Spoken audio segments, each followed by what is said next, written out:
हो तब चाहे नया गायिका हो तो गायिका यहाँ गायिका नहीं के बतावत है तब काहे नाव लेला हमरा समझ सकेला हां वैसे गायिका ले कम नहीं थी अच्छा तू को लंगे हो जा मोबाइल मन सायने खातिर लेके आई तनी काजर लगा दी तो अखिया जान मारे ए भैया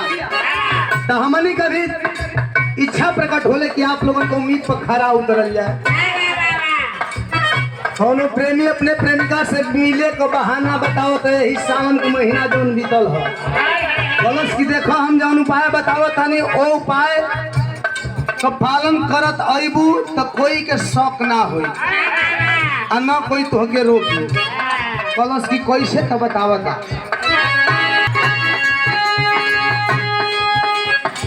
ए सुगंधी ए हमर रानी कहे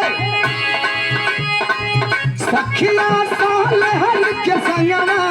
पेन्हली हाथ वाला हंगना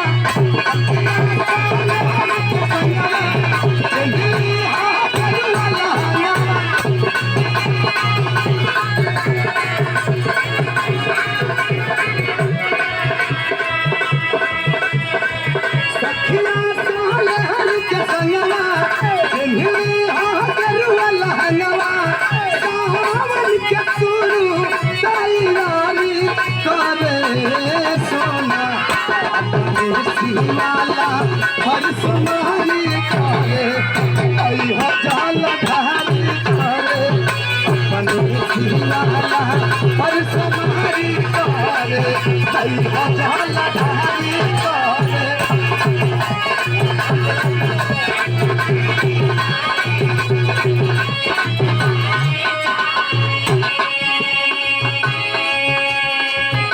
ए सखिया साल हर के संगवा पेन्हली आखर वाला हंगवा सखिया साल हर के संगवा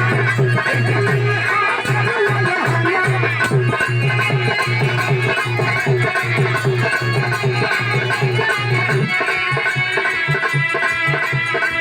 सखिया साल हर के संगवा पेन्हली आखर वाला हंगवा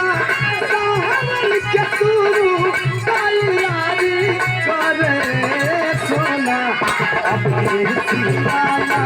पर सुनारी करे आई हजार धारी करे